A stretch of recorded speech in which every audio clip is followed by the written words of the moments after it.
Can you write something? He will ask you a question. Miku, Emi Jarugutondi. Can you write? Can you write your name? जंग कुछ ऐसे निशान छोड़ जाती है। Are you righty or lefty? सदमा ऐसा कि आवाज तक खो गई है। Right hand. Right hand. Very good. Yeah. You understood? Good. ये भारतीय स्टूडेंट यूक्रेन से भागकर पोलैंड आया है।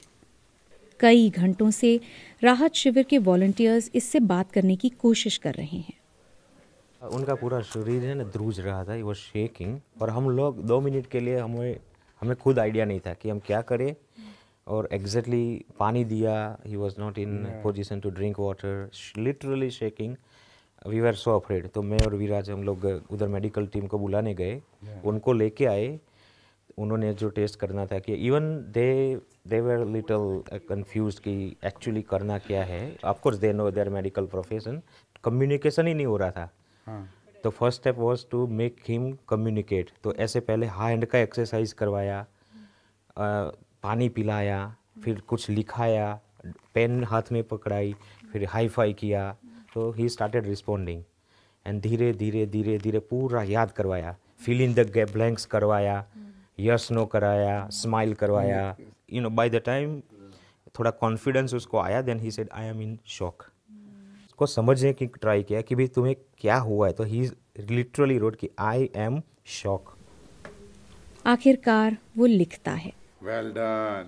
भारत में अपना पता और phone number. Well done. Look everyone. Very good. Excellent. घर में भाई से बात होती है। सदमे से लंबी लड़ाई में एक छोटी जीत। Can you shake hands with your friends? Nice to meet you. Nice to meet you. And they were You forgot. Sweden. You forgot I'm from Sweden. UK. Now he knows of me. He's my best friend now. Okay. हम लोग यहाँ से जाएंगे ना, तो ये जो satisfaction मिलेगा ना, कि ये बियॉन्ड आवर इमेजिनेशन है कि क्या हो गया ये और कैसे, मतलब। From which city you are coming? From Ukraine? Okay, in Kharkiv. Kharkiv. In Kharkiv to Bupils. With Q. I'm waiting. In the bunkers? Okay. So these are the toilets and bathrooms. If you use that. Here you have food also right now. सुबह होने को है। रात भर यहाँ भारतीय students आते रहे। So water is also there. And now take this hamper. These are for use of you only.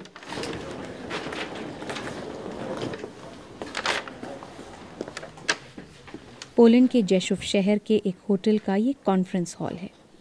रातों रात इसे राहत शिविर बना दिया गया।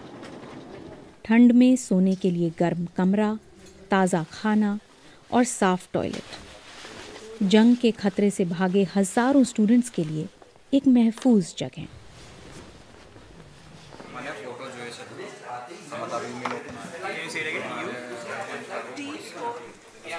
सुबह होते ही काम की रफ्तार तेज हो जाती है।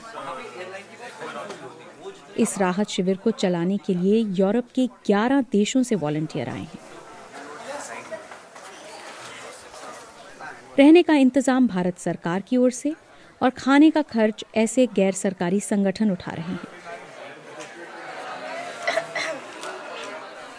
घर जाने की उम्मीद में मुस्कुराते चेहरों के पीछे खौफनाक कहानियां छिपी हैं और एक शिकायत जो बार बार दोहराई गई। हम सिर्फ बच्चे खुद आए, कुछ किसी ने हमें मदद नहीं की, सारे ही बच्चे ऑलमोस्ट।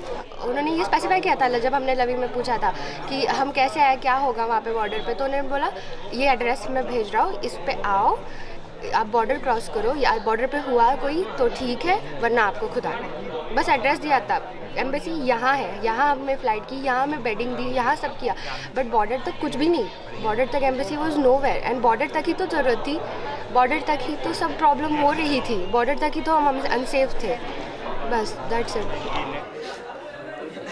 जैसे केरल के ये स्टूडेंट्स जो खारकीव में हो रही बमबारी से बचने के लिए बंकर में छिपे थे। We were at the bunkers for exactly 7 days. It was full of dust because it was like built like long ago. It was full of dust, unused. It was unheated. On the day of the war, when we were at the bunkers, it was snowing outside, and we slept at -2. I don't know how we slept.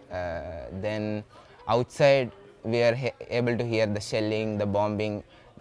Yeah, we were doubtful like we'll make it out here like alive or not. बमबारी रुकी तो bunker से बाहर आए, लेकिन शहर से निकलना एक नई चुनौती थी। 5 trains just passed in front of us. We weren't able to get in. The Ukrainians didn't allow us to get in. It was really the railway guards are beating us, and they, if anybody got into train, they pull it out from the train and they beaten us.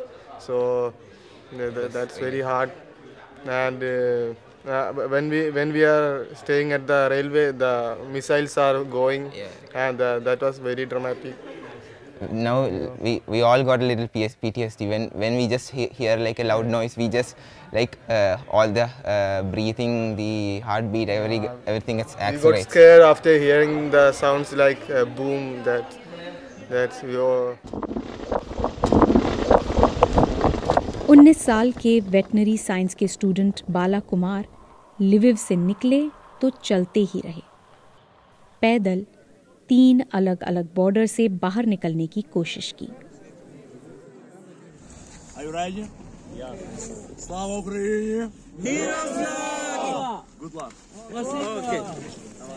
आखिरकार वो Ukrainian अधिकारियों की मदद से निकल पाए। There is no shelter for me. Like I was staying in the road around 3 days, and my legs got swollen, and like I got dehydrated more. I got water, but it's so cold, it's freezing. It may be so bad if I drank those cold water. So we got dehydrated, and I stayed there around 4 days in Shaini border, and then I can't do anymore. There is no hope. Like there is no possible way to walk anymore.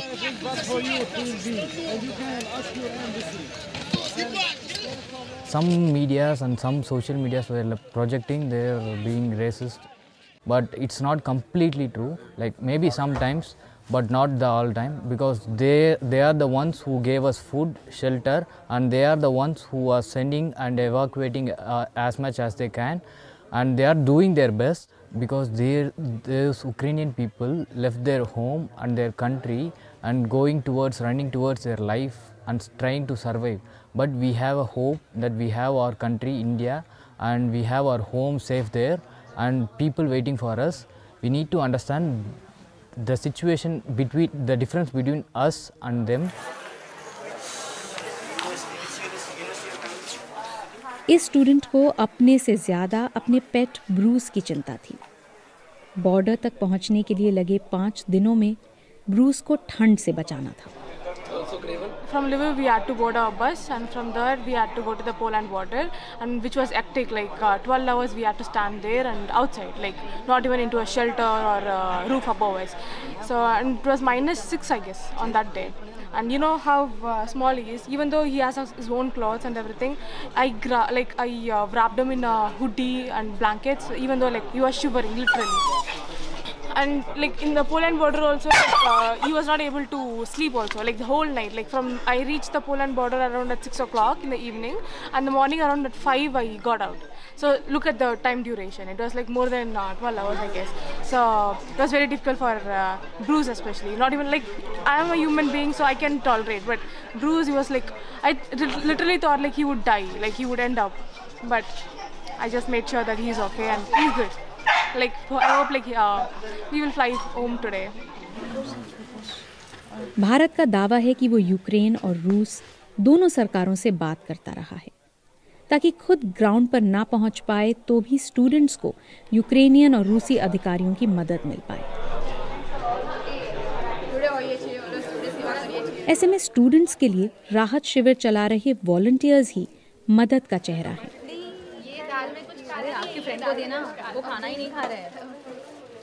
ये तो इतना ज़्यादा धमाका तो जोर से होता था, हमारा बंकर हिल जाता था पूरा। अजय 4 दिन पहले रूसी बमबारी से बचकर इस शिविर में पहुंचे। भारत लौटने की बारी भी आ गई, पर वो रुक गए।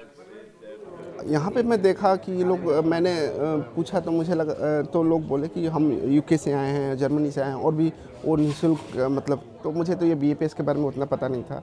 मैंने बोला कि मैं भी सेवा करना चाहता हूँ, क्योंकि हम भी देश के नागरिक हैं, तो हम भी थोड़ा अपना हाथ बटा दें, तो ऐसा होता है ना कि हम किस दिन काम आएंगे। तो मैं इसलिए मैं सोचा कि घर तो जाना ही है, आज नहीं तो कल, तो 2 दिन यहाँ पर थोड़ा साथ ही दे दे लोगों का, थोड़ा मेरा भी योगदान हो जाए बस। और आपकी फैमिली जब आपने ये डिसाइड किया उनको बताया? सबको अपने बेटे का मुँह होता है ना, तो डर तो सबको लगा रहता है ना कि जब तक बेटा घर ना जाए।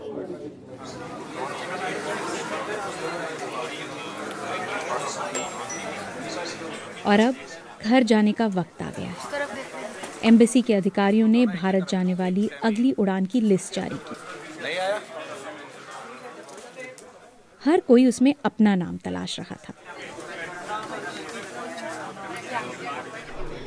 और हुदा के लिए घर जाने से पहले एक सरप्राइज था।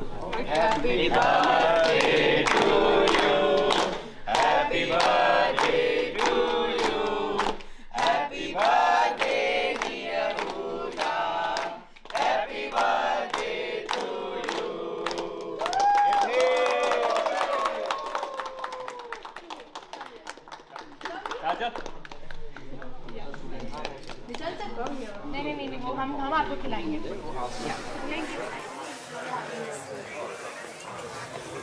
अचानक से यहाँ की आबो हवा ही बदल गई है। एक्साइटमेंट है, एनर्जी है। स्टूडेंट्स के नाम कॉल आउट किए जा रहे हैं ताकि वो अपने बैग्स लेके नीचे जाएं जहाँ बस उनका इंतज़ार कर रही है।